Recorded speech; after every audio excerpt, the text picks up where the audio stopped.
Welcome to the next episode of Build Insights podcast. Today I'm joined by Pete Bertans from Bertans Limited. Pete is a Clerk of Works. He's a member of the Institute of Clerk of Works Inspectorate. But today we're going to focus more on the MEP side of Clerk of Works. Pete, thanks for joining us. Welcome to the podcast. Thank you very much for inviting me. Absolutely. It's an absolute pleasure. We've got a lot of friends in common, and it's been an opportunity to get you here and to offer a little bit of insight on a subject matter that perhaps I can't definitely can't as well as you can, but I think I'll learn a lot today is what I'm trying to say as well, and that is how to be effective as a Clerk of Works in the MEP environment. Okay. Before we get into the sort of crib sheet of what I want to discuss with you, perhaps it's just a good opportunity for you to introduce yourself. Tell me a little bit about your history, how you sort of started, how you came to where you are today, and then we'll delve into some of the more technical aspects of the conversation. Okay. Well, originally I was a project manager working for a facilities arm of the Royal Mail. Facilities arm called ROMEC at the time. They've changed the name now. I was project manager for 25 odd years, probably more than that. I was asked by some regular clients on the Royal Mail side of the fence to be seconded across as a Clerk of Works on some projects that they were working on. The work expanded. But in the meantime, ROMEC decided to do a reshuffle. That reshuffle ended up in 10 project managers being reduced to 5. So I hadn't been doing my job, so I was pretty much one of the first to go. So I started up, I was enjoying what I was doing, so I started up freelance in 2016 and basically gone from there. Fantastic. For those that don't know what the capacity in which you worked at Royal Mail, when you say Royal Mail, to me, I just think of letters and red vans and all those nice things. But give us a little bit of an insight as to what that meant as an MEP consultant, Clerk of Works, working with Royal Mail. What sort of things would you be looking at? What we were looking at was building renovations and latterly new builds, but predominantly building renovations. So you're working in a working environment, an operationally working environment, which came first. Everything had to be done with the operation still in progress. So very stupid hours, very long days and nights. I should imagine. Oh yeah, lots. And overseeing the construction teams doing their work to provide assurance to the client and end users. So was that predominantly sort of build Clerk of Works, or did you interface? It was that MEP as well? It was all, build and it. MEP, yes. I imagine the interface was quite big in terms of, you talk about continued operation. They're not doing these things off a laptop, are they? So, No. For those who know, what sort of, I don't know what you can and can't say. I know Royal Mail are quite particular about their inputs, but what sort of size of infrastructure are we talking here? Is it, mail centres, which are the major sorting plants that the business has. At the time there was about 39 around the country. Okay. Critical sites. So it kept you busy. Yes. Absolutely. I know you can't say too much, so I won't push any harder, but I appreciate the insight. We can use our imagination there, can't we? We all know roughly how much post gets pushed around the country, and we know that those sorting offices, etc., have to turn over a high capacity of information rapidly. So you can only imagine the size and complexity of those organisations, operations.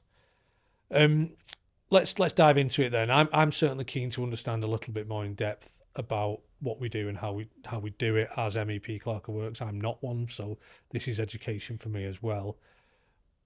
And don't worry about going into too much detail. I think what's important is that people get an understanding of how we approach certain things.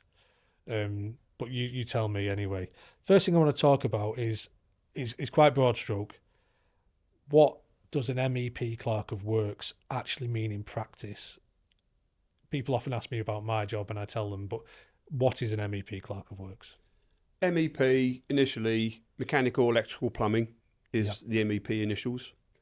So you're looking at the service infrastructure for heating, lighting, large scale power, small power, data, life safety systems, so your emergency lighting, your fire alarms, Yeah. ventilation systems, heating, all the stuff that everybody takes for granted, but it has to be right. Yeah. The organs of the building, effectively. Basically, yes. So it's quite complex. It's very diverse, at least. You know, you've got, Extremely. because we'll come to it in a short while, but you've got sort of the interface side of things as well. And given that there's so much involved there, I'm going to ask you a tricky question, and I think it's probably subjective. If you had just 1 day a week on a project, where do you think the best way to spend it would be to reduce risk? Personally, I regularly get 1 day a week, sometimes 2, but often 1. I look at the next step. Okay. So I'm seeing where we're built to now, and I'm looking at what's the next bit coming on. Yeah. So I'm looking to see how that's going to interface to here and how that's going to go in. And then I can assess whether what's in the drawings is a viable option. Yeah, I suppose, you know, in terms of what's coming next, you need to look at interface, you need to look at collaboration, etc., so on and so forth. With build, yeah. Sounds like good advice. In terms of what you see on a regular basis, what is and maybe we can answer this in a couple of ways. What's something that you come across regularly, and what is your biggest bugbear on that base? and I know it's going to be personal, but it's I've got a few things on the sort of build side, if you will, and they just drive me mad, because you just think, well, do you know what? If people just talked, all these things could be avoided. But anyway, sorry, this is my question to you. So, what you got? Well, the go-tos would be cable ties in distribution boards. That's fine while the system's being installed, but the last thing before you test, and the last thing before you put the lids on, is cut them cable ties out. Sure. They shouldn't be there. And that happens a lot, does it? It happens an awful lot. They just get left in. Yeah, they get left in, and you've got heat dissipation problems in the cables. So that causes longer term down the road problems. Yeah. Surge protection devices, incorrectly installed, incorrect breakers feeding them, incorrect earth sizes. Yeah. These are all items that are governed by the BS 761 regulations. And you see this regularly. regularly. Yeah, quite often have to bring that up, and its position of it as well, position in relation to the main switch. Sure. What, in your opinion, what do you think is the highest driver of that? Is that just people not understanding interface between components, or is it time constraint? What do you think? Understanding. General understanding. Generally, it's understanding. They don't understand what that thing actually does, how it operates, what it's supposed to do, and in a surge protection device scenario, the nearer it is to its main switch, the quicker it can operate and isolate the supply upstream up the system. Okay. And then what's the worst case scenario in a situation such as that? What's the worst that could happen? Surges are quite common in power systems. They're in the DNO networks. You can't. It's caused by external influences quite often. Okay. Atmospherics, switching on the high voltage networks. What happens is that surge comes through and basically destroys computer equipment. I was actually asked to go to a school. I'm not going to say where, but I was asked to attend a school. Don't say where, but yeah. Because they'd had problems, and on investigation, the earth sizes were incorrect, the devices that feed the SPD were incorrect, and they'd signed a electrical installation certificate to say the system was fully compliant, and it wasn't. So that's an interesting point, which I'm going to... It caused a lot of computer damage. Touch on later. Yeah, well, yeah. So, you know, aside from the obvious safety risks, you know, you've got property damage, you've got disruption to operations, etc. That was a school, but it could quite easily have been could have been anything, an automated system, for example. Yeah. So interesting. I want to talk a little bit about the highest risk MEP interfaces. And what I mean by that is where failures happen the most. And from a building material perspective, just as a starter for 10, fire stopping is one of them. If you look at residential works as an example, the letterbox detail above the door gets sealed up, and then there's an alteration or there's a late installation, a cable, let's say, for example, and then the fire stopping gets torn to pieces, but maybe that's unfair, but the fire stopping gets interrupted, and it causes obviously knock-on effects. Are there any other examples of things like that you see often that you think could be done better or perhaps need more communication? Well, the fire stopping likewise affects MEP systems. The fire dampers themselves, incorrect installation of fire dampers. I've seen them fixed with incorrect screws. They should be a fallible screw material. Yeah. So that the device the screws can melt, or the fixings can melt, and the systems fall away either side. That's a failing that getting less and less. People are getting more aware of that now. Understanding specification, because a lot of the contractors all have a mindset. We're going to use this type of conduit. We're going to use this type of containment. And the spec doesn't allow for that for particular clients. Yeah. I think, hopefully something that gets made better by the fact that we've got the Building Safety Act now and we've got these designs going in, but I think we're still quite some way away from solving that problem, because actually, with the best intent in the world, it requires people such as yourself to identify those issues within a design and flag them up pre. Yeah, if it was identified early enough, it'd be better. Yeah, interestingly, without going off on too much of a tangent, I spoke to a group of people yesterday that are incredibly good at what they do, and we talked about the earliest opportunity to get involved with a design as a building safety consultant, and quite frankly, sort of our IBA stage 1. And there's not a lot to go out there, but at least you can start to get an understanding of the concept. Stage 2 more so, and stage 3 the latest, to stop the requirement for rework. And it's interesting because I think, as the more that you dive into that, the more there is to do. But it's an exciting journey. Let's leave that there for a minute. So not to put you on the spot, but I will, because it's my job. In terms of latent defects, which 3 interfaces, or maybe 1 or 2, create are the most prominent for causing latent defects? As I said, cable ties in boards, if they're left, they'll cause overheating, or can cause. They're a major cause of overheating. Okay, so it's a big deal then, isn't it? It's a big deal because it's a fire risk. Yeah. Ventilation systems not properly supported. Single nuts, for double nut, it acts as a lock nut, therefore it can't spin loose under vibration. On the vibration side.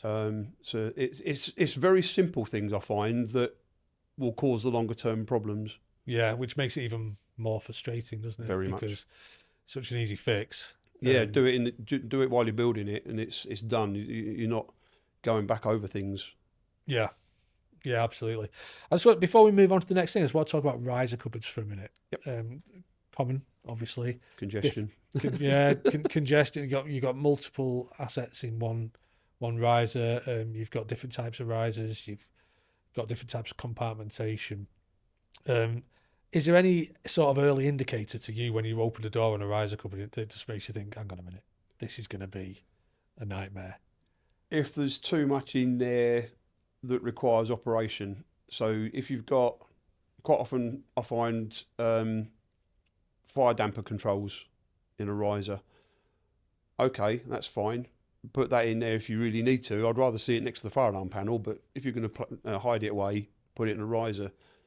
Don't put something else in that riser that also needs operating, because you're just going to fill the thing up too much, and you lose your capacity of vertical movement, which is the whole point of a riser. It is indeed, and you got to look at the operation and maintenance side of it as well, haven't you? I mean, when you're in a riser, the doors are open, and primarily they're in a corridor, which in a fire escape situation, you just close the width of the fire escape route. Well, exactly. Momentarily. Exactly, yeah. And then you got to look at the overarching design. Then is that being impeded? Is that still functional? Does it work? Again, all situations that need to be addressed under the Safety Act on HRBs. Let's talk about assurance then for a minute. So we've got obviously mechanical and we've got electrical. We'll start with electrical. Assurance in the sense that test certification, the information that comes through from people that have installed the works, things that you probably check as part of your role. What would you argue is the difference between certification in general and certification that is credible? You talked about it just a moment ago on an electrical certificate that was signed where the surcharge protection was inadequate. Is there a way to identify something that's credible versus non-credible just by reading the document? Or do you need to check the work as well? You need to check the work as well. Yeah, just by looking at it, it's potentially there. If a sheet's missing, look at the page numbers. If sheets are missing, there's an item. But if you're on residential, there's only one sheet. Yeah. In commercials, you've normally got 5, 10, 15 boards. Therefore, that's 30 sheets. Yeah. So, and some of the major residential schemes, you've got thousands. Yeah, I have not seen it personally, but I have spoken with colleagues in the past, and they've been to residential blocks. They'll go in one house, look at the electrical certificate. They go in a house across the road that's a completely different format, and it's the same detail, the same sheet, but they just changed the details at the top. Okay, so without saying it, there's a good chance that might have just been a duplicate. Exactly. It's cut and paste. Cut and paste, which is no use, is it? No. Absolutely Especially no when use. it doesn't reflect the actual installation. Yeah. Because one circuit was garage and there wasn't a garage. Oh, really? So bad. So it was that bad. I mean, that's criminal. Yeah. Literally. It's negligence. Yeah. Terrifying. Okay, so we've got to check the work. This is the value of a clerk of works now. Yes. So, as a consultant, you look at the test data that's provided to you, but we've just ascertained that may or may not be valid. What do you think would be the minimum checks a clerk of works could carry out on, say, a single residential development that would help mitigate that risk? I always do minimum of 10% sample tests. So I would gather the certificate before I go to site. I want to see that before I go to site so I can digest it.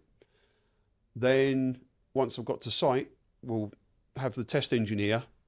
I'm not testing it. I'll watch him test it because that tells me whether he's knows what he's testing, how to test, competency, and then safety as well, because by then they'll have energised. So let's go for a lock off. So safety first. That's a big one. They always forget that bit. Well, they're quite often using my locks. Yep. So lock it all off. And then we'll go through some tests. If the test data on the witness test is within a percentage, a tolerance of, say, I don't know, 5-10%, when you're looking at small numbers, that's a very small number. Yeah. If it's within that tolerance, then yes, it's good to go. But if it's outside of that, something's gone wrong somewhere. Does that reflect the test? Does it reflect the documentation? Yeah. And then you're looking further. Yeah. So to summarise it, you've got accountability by the virtue of the fact that you're watching the person do it. You've got capability, making sure they're capable of doing those tests, and then you've got the cross-reference against what's been presented versus what's found. Are there any situations where you see electrical teams unintentionally creating long-term operational safety issues? Yeah, cable ties it's coming back to that cable tie thing. That's probably a foremost item. Okay. Because everybody leaves them in. They like to see a nice, neat board. You can look on LinkedIn all you like, and there's presentations of all this stuff. Quite often on foreign land. Okay. But they'll leave cable ties in, and it frustrates. I can tell. My goat somewhere rotten. If nothing else, we'll leave this podcast and there'll be no cable ties and any of the jobs I'm involved with in the future. It is a big heat spot. So, well, no, and obviously, it's a very common thing. So in terms of, almost every project's got some consumer unit of some description. In fact, everyone. Let's be honest. So and cable ties are easy to get hold of, and very useful in the sense of preparing the works, but they just can't be long term. Yeah, I'm quite happy for them to be in during the build, because it then dresses the cables round. Once they're dressed and held, they form their own loom. Yeah. Cut them out. Yeah. Right, mechanical then. We've talked about electrical, mechanical. Let's just do 3 items. So ductwork, pipework, and plant work. Key issues that you see all the time. You talked about retention earlier with nuts and bolts. Yeah, vibration. Yeah, that's one. Vibration. Are there anything that you see regularly that grinds your gears, so to speak?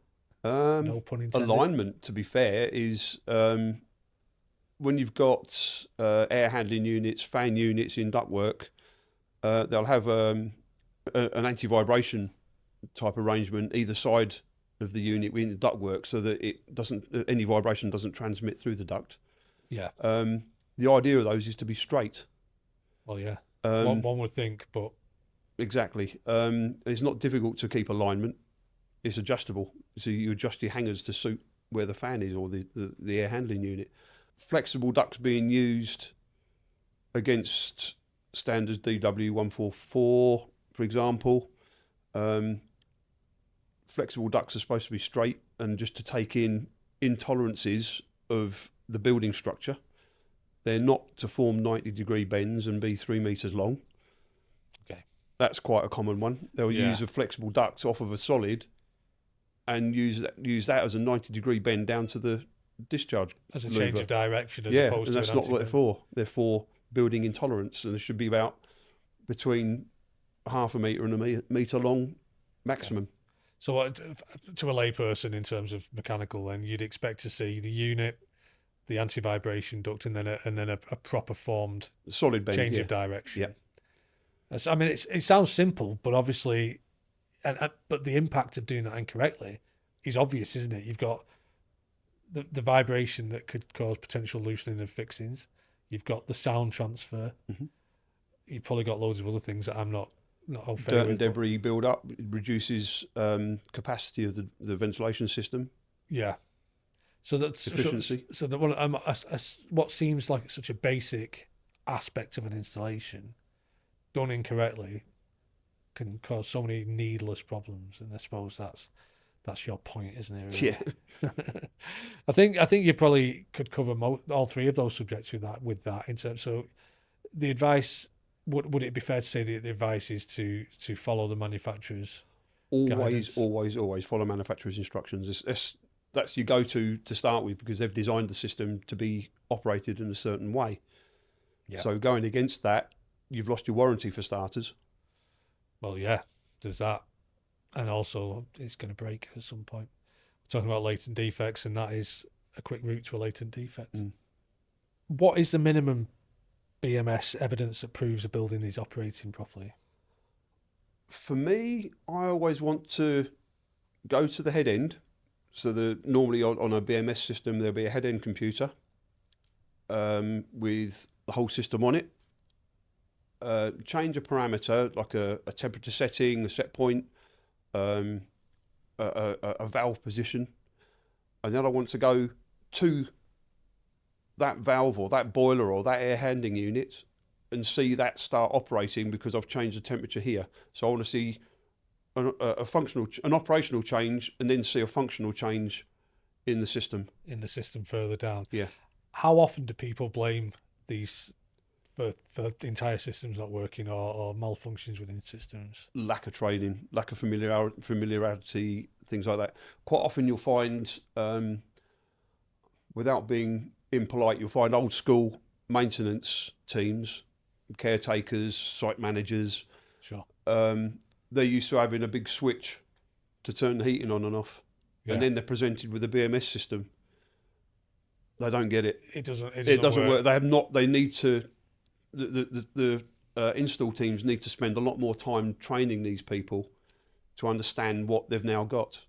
Because otherwise, a proper handover / training, and either quite possibly off-site training, just to make them help them understand the system.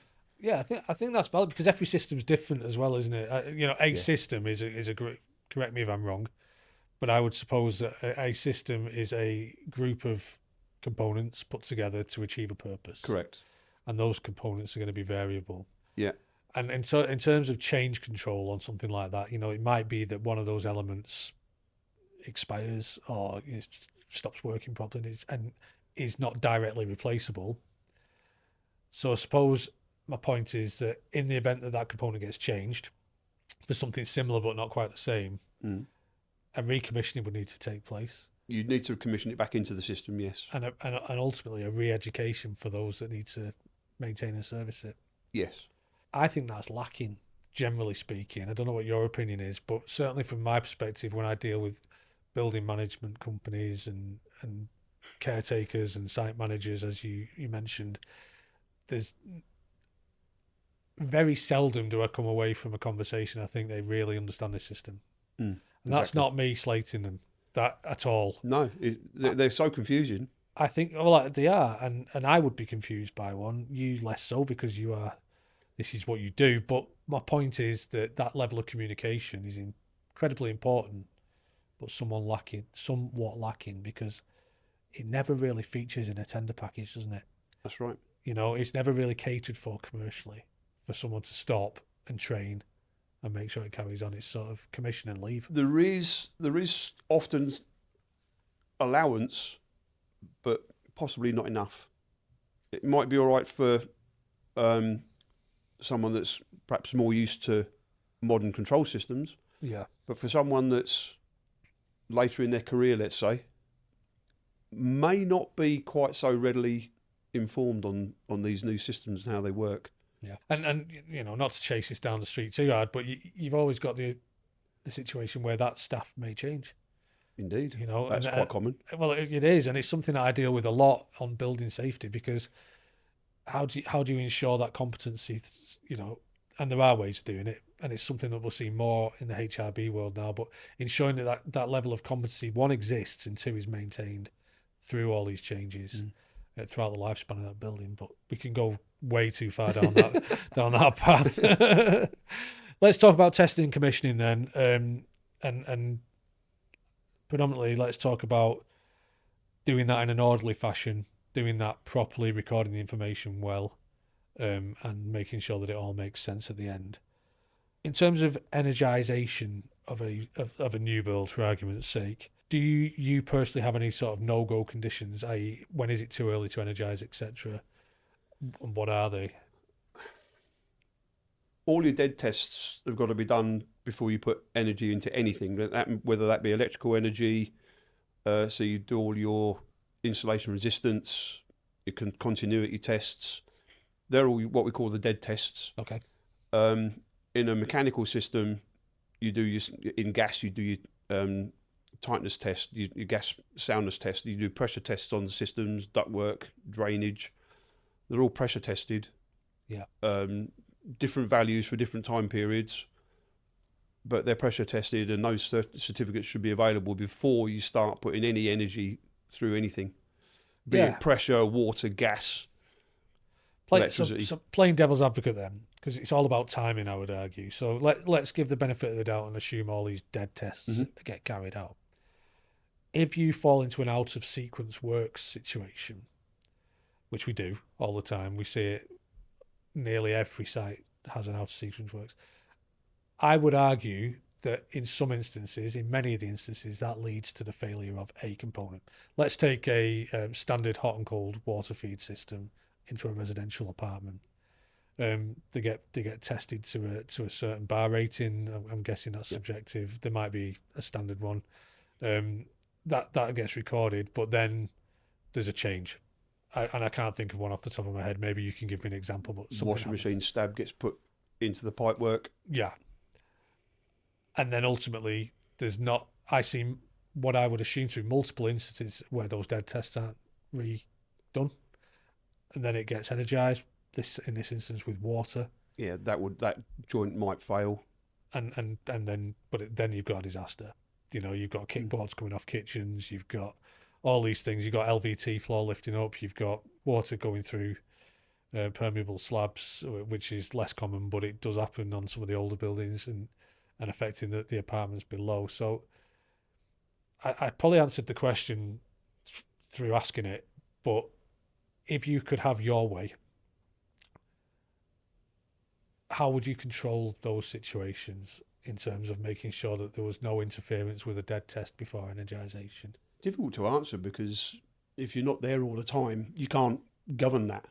Yeah. But if you've got the option, then the system has to be, shall we say, in this case, drained, de-energised, the alteration made, and then a test done on that section, because you can valve it off and test the section. Yeah.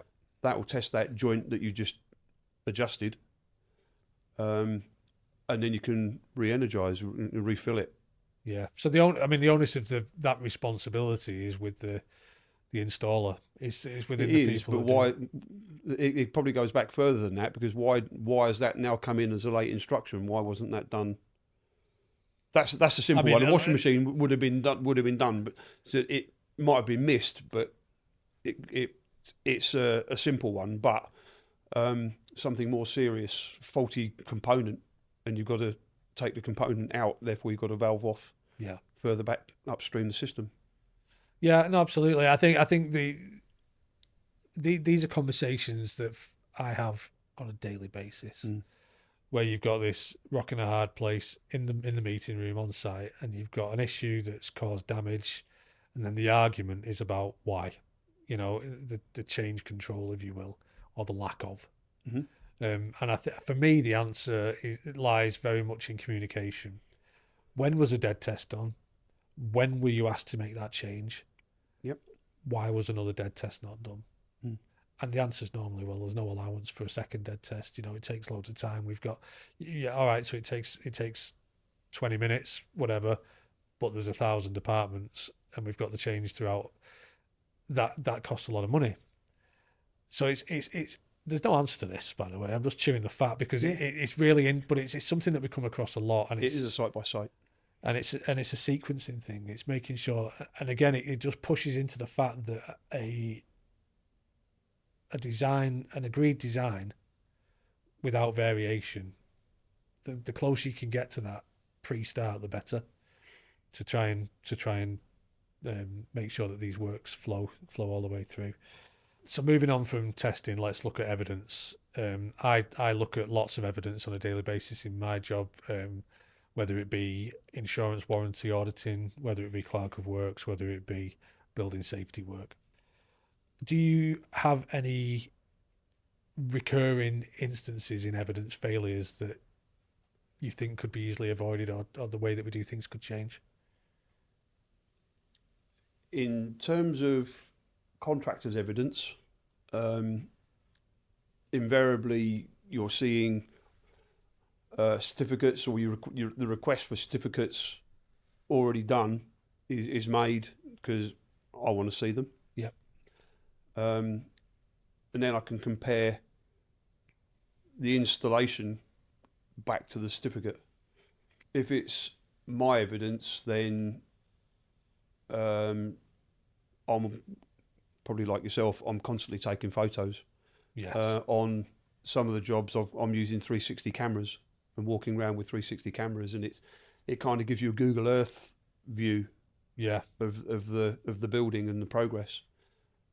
I think that technology is definitely a big aspect of what we do these days. I know that depending on the type of survey I'm doing, I'll often wear sort of a body cam, for want of a better description, but because it catches all the bits in between the photos, it catches the conversations as well, and especially if I'm dealing with something contentious, which I often do, something that might be heading into litigation or already in litigation in a professional witness capacity, that those conversations, not for use formally, but I tell people you're recording, you tell people why you're doing it, and understanding the way things have been done and why things have been done is equally as important as looking at what's actually been done.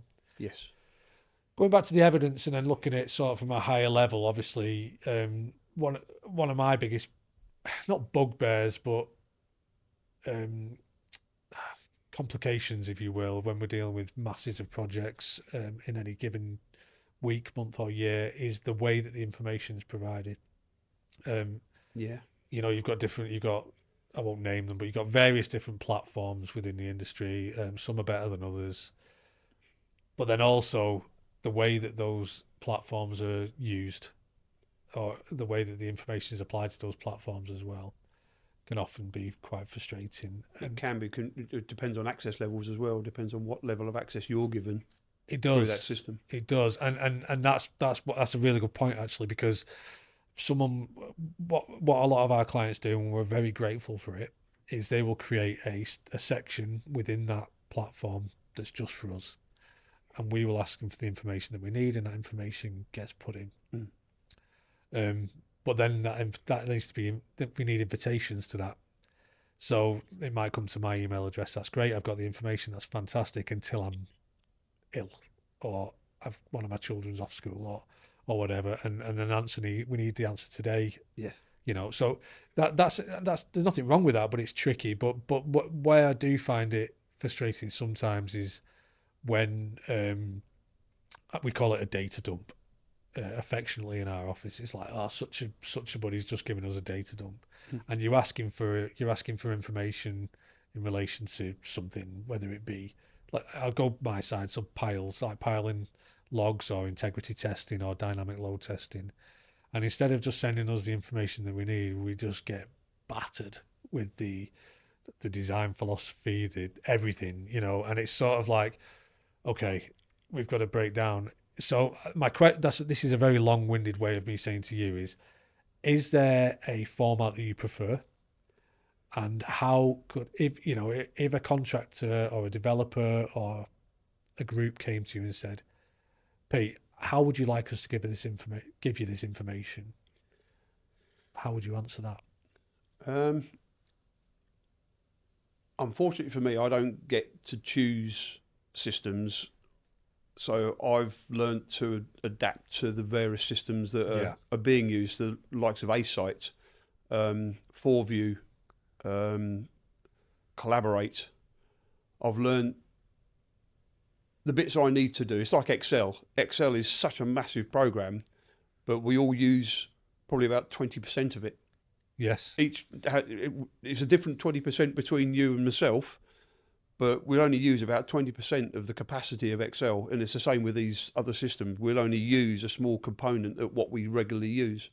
So the rest of it I don't really understand, but the bits I need to do, the small bits I need to do in there, that's acceptable for me to at least do the vast majority of my job. Yeah. No, it's interesting. I think where I'm aiming at in my mindset is, wouldn't it be nice to have a sort of universal approach to these things? It would be, but then that's not the way the world works nowadays. No, it's not. And it would take people far more influential and powerful than I to insist that there was a universal thing. I suppose my opinion comes from the basis that information can be misinterpreted, information can be missed, and sometimes it's very confusing the way that we receive it. It is. I mean, I get notifications that I've got stuff outstanding, but I'm not registered to make those decisions that you're wanting. They're not my remit. They're the client's remit. I just have an oversight of what you're talking about. Yeah. But you're looking at me, and these notifications are now saying I've got 191 decisions to make. No, I haven't. No, because we tend to offer guidance rather than make decisions, Correct. don't we? In our role, Yeah. Where we sit, it's important that, because the third party aspect of it is the value in it. Really, it's that the ability to seek the best possible outcome for the project without any sway in a particular direction. It's knowing what changes, because most of the stuff, these notifications are change control. Yes. It's knowing that those changes are coming in You might be putting a step detail in a foundation. Yeah. You might be changing a pipe from 25 mil to 30, 32 mil or something. I don't know. It could be anything like that for a given reason. As long as I've got the understanding and I see that's happening, everything flows. But when I don't know, why is that pipe different? Yeah, and then you've got to start doing back work, Yeah. and if it doesn't work, then it's obviously a bigger problem because it's already in. You segued really nicely into my next question, which is how to enforce your position on any given subject without becoming the project police. And there's nothing derogatory about becoming the project police, but I feel personally that we need to be approachable. If you go too hard, then people tend to keep things from you. So what's your experience there? How do you go about your daily life as a clerk of works? Okay, example, electrical, SPD, the surge protection device. Yeah. Large panel board, which is predominantly moulded case circuit breakers, so a larger type of thing of the MCB you'd see in your residential installation. Sure. Yeah. The SPD is designed to be installed as close to the main incomer to that board as possible. In this one installation, it was probably the furthest away it could possibly be, and through a secondary switch. Okay. So in the event of a surge, the device would operate and it would disconnect that intermediate device. It wouldn't disconnect the primary. So therefore, that surge would damage everything that's on the primary board, and only the secondary board secondary part of that installation would be protected. So I insisted that had to be moved and made a suggestion it needs to be somewhere in one of these 2 or 3 ways that are available. Yeah. It took quite a long while, and the contractor did their own checks and balances on that. When I then went to site, I don't know, 5-6 weeks later, I'd been going in every week, but 5-6 weeks later, went in, and the specialist contractor, the contractor that built the board, had come in and actually moved it, so proved I was right. Yeah, and it's important to do that, but it's interesting how much pushback there was on that. Yeah, there was a lot of pushback, and I was quite surprised that the switch panel builder had built it like that. Yeah, was there any reasoning given for that, or were you not given convenience for them? Just convenience. Yeah, it was easier to put it over there than here. So I'm sorry, that's not acceptable. It's got to be there for the physics of how it works. Yeah, and therein lies again the importance of a third party. And it stayed in my weekly diaries until it was cleared. Because the weekly diaries have a rag, a red, amber, green colour chart. So that stayed red. And when I learnt that it was in progress, it went to amber, and when it was cleared, it went green. So yeah, and that's actually something I wasn't going to talk about yet, but it's important, isn't it? So record keeping, communication, that properly portrays the situation. Yes, you see so many variables in record keeping. We use the red, amber, green situation in what we do as well, and it works because it's a simple mission: make it green, and it allows you to sit on points and just not move, and that, whilst that can really frustrate people, in the interest of the best possible outcome for the project, that is probably one of the best ways to police it. Well, I learned as a young electrician the acronym KISS: keep it simple, stupid. Yeah. And it's stuck with me all my life, and it's worked. Never failed me yet. That's good enough for me. Pete, you've obviously had quite an extensive career as a clerk of works, and specifically in this instance, an MEP Clerk of Works. If I had to push you for the top 3 contracts you've been involved in, or projects, and why, what would you say to me? Primarily, that's been my history. That project, a lot of what I was doing with them as an employer, culminated in me securing that position. So histrionics, give back, I suppose. Yeah, it's the loyalty. circle of life. You're a known quantity. Obviously, your reputation preceded you in that Yep. instance, which is great because it's good to meet new people, but working with people that you understand and you understand their systems and they understand you. Yes. That's high testament indeed to your capability and the reason that they had you involved in that scheme. Yep. Another one would be the other two would be schools. One was a special needs school in Spalding. It's a project I took over from another clerk who secured other work. Okay. So I was asked to take it on.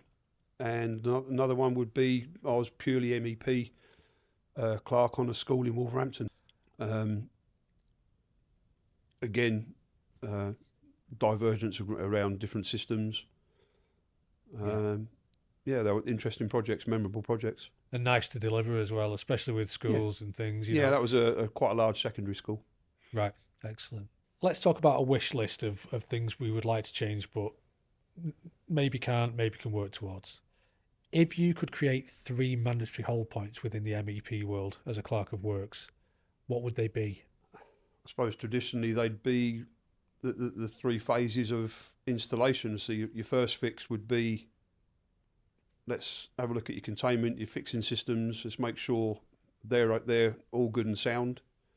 The second fix would be any cabling, any secondary pipe work, secondary stubs on drainage. And then third fix would then be your wiring, filling up, pressure testing, all the testing processes. Would be in the 3 phases of a services installation. Sure. And I appreciate that's a wish list, but if you could enforce that, how beneficial do you think that would be? Benefits would be you're ensuring security of fixings and of containment. You're ensuring the integrity of the serviceability of the installation,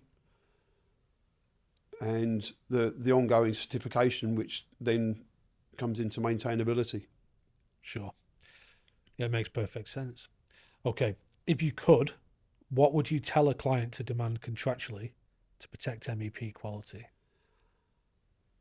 For me, I always seem to get brought into a project somewhere mid to late stages of REBA stage 4.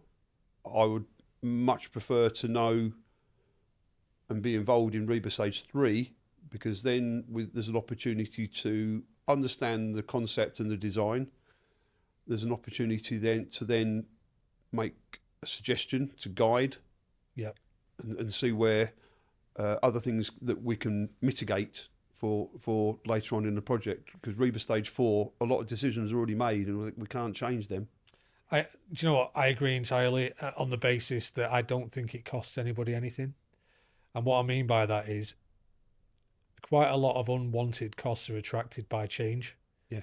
And if people such as yourself and myself in varying capacities could be involved in earlier design phases, then we could significantly assist in reducing the need for change. And as such, streamlining processes, streamlining application, interfaces, and all the things that we've discussed in this podcast already, but the sooner the better, arguably. Yep, agreed. Pete, let's talk about the Institute of Clerk of Works Inspectorate. I can see you're sporting the green tie there, which I feel slightly scruffy now. I wish I had one. I wish I had one, and that's my fault. I need to go and get one. And 2, I wish I had the inclination to be as smartly dressed as you. But putting those things aside, the Institute is a big part of what I do. I know it's a big part of what you do. So if I could just ask a couple of questions, how and when did you get involved with the Institute? I mentioned earlier I was on a secondment to parent company. When I went freelance, I felt that I needed to be to demonstrate credibility and competence, and I felt for the industry I was working in, the Institute of Clerk of Works and Construction Inspectorate was the best thing to go through. Sure, I couldn't agree with you more. And obviously since then you've become far more involved with the institute. I know you've Yeah, got. I've grown up with it really now. Yeah. It's quite odd to think back, really. No, well, I think that's a great thing, and I think it's even greater if you tell us about it, because there'll be lots of people out there now, or certainly one of the things that I'm pushing towards in my capacity is trying to raise awareness and get new, new people interested that may not otherwise know what the Institute of Clerk of Works is. So, tell us then. So since you became a member. Roles within the institute. What are they, and how do they affect your day to day, and maybe some insight as to what you do? I'm chairperson of the Home Counties North chapter. Very proud to hold that position now for, I think it's 5 years. Yeah. I run the meetings both in person in the club at St Albans, and also it goes on my team's account, so anybody else can join. Rachel at the institute puts a link out or a link bar to me for anybody else that wishes to join. They can message me. I can send them the link to the meeting. So we have a wider field of attendees for CPD and just joining in with the meetings themselves. Yeah. We'll stick that link at the bottom of this podcast, actually, if that's okay with you, Yeah, because no it'll just problem. direct people in. So you talk about CPD. You've got that's a massive part of what we do. So how often do you host CPD with your chapter? We have a CPD ahead of every meeting. So the meeting will start generally 7 o'clock. That kicks into a CPD initially. And then once the CPD is completed, after an hour and 20 minutes or in that sort of region, we then go into the meeting proper. We'll have a 5-minute break, then we'll come into the meeting proper. Yeah. Work through our agenda and previous minutes, all recorded and sent back up to head office. For me, the chapter meetings are an incredible way to share knowledge, gain knowledge. Oh, yes. Enjoy a bit of community with like-minded people. Sometimes have a grumble because it can be a stressful environment that we work in. And I think that the chapter meetings are one of the many great things that you can gain from becoming a member of the Institute of Clerk of Works. Most definitely. I mean, to me, the chapter meetings are important. Most of us work singleton. You're on your own all day. Yes. Pretty much every day. It's not good to go back and take your work problems home. And having that monthly meeting, I mean, we meet on the last Tuesday of every month. Okay. So having that meeting of a Tuesday evening, as you say, with like-minded people, you can have a moan, you can share experiences, you can pick up. I've got a question. I don't know the answer to that. Someone will. Someone in that meeting will know. It's a massive point, and I've said it numerous times about my team and the people that I work with in my capacity. None of us know everything, but all of us are good at something. Yeah. And if you can surround yourself with people like that have got the same morals and have got the same level of integrity, it's a very winning combination. Obviously, in your role as the chair of the chapter, you meet members and you encourage new members, etc., so on and so forth. What could we do differently, or what could we improve on in terms of outreach and in terms of communication with people that don't necessarily understand what the Institute does? Things like this podcast. I think if the Institute went more, did more communication type things, External or communication, publicity, sure. things like that. I mean, I'm one of the assessors for the Clerk of Works as well. So and there's a team of us that assess new entrants. Yeah, that helps. But I think more publicity in the both in the public domain, because there's a lot of domestic people having work done on their house and it's not being done correctly. I've had several calls from local residents in a 15-mile radius of home that have been suggested by the local building control. You need to go and speak to someone of this type of arrangement, an institute member, and They're going there. They go to the institute directory, find I'm the local, and I'm getting a phone call. I tend not to do residential, but on little ones, on one-offs and things, I'll go and deal with them. Admittedly, I've done several over the last couple of years, and it's not for commercial reasons. It's because I can't stand to watch people get ripped off. Exactly, and that's my remit as well. The commercial part of me says it's non-viable because it's not. It's not. If I'm honest, but I think you touched on something there that probably demands a larger conversation in terms of the domestic sort of setting for home improvements, extensions, etc., so on and so forth. But we'll touch on that again. But I would agree. I think if in terms of people that are in need of a clerk of works,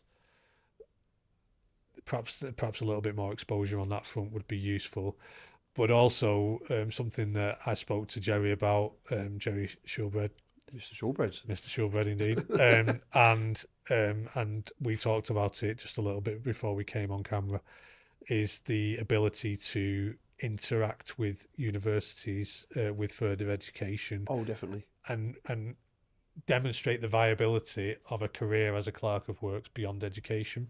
I know Dr. Hampton's also very foremost in that field, based in Wolverhampton. Well, I think that I may be in contact with Dr. Hampton, and you may have just inadvertently recommended the next podcast subject to Dr. Hampton's agreement. But I'm very proud of what the Institute's done for me within my career, and I want other people to benefit from that. So I think the more we can do to let people know who the Institute are and the great people within it, the better. Absolutely agree. Pete, it's been an absolute pleasure having you here today. Thank you for the insight that you've given to your career, to your role within the career. I'm sure many, many people will take away lots of information from that and use it. So thanks for joining me. You're welcome back anytime, and we'll see you again soon. Thank you for inviting me. It's been a pleasure. Absolutely.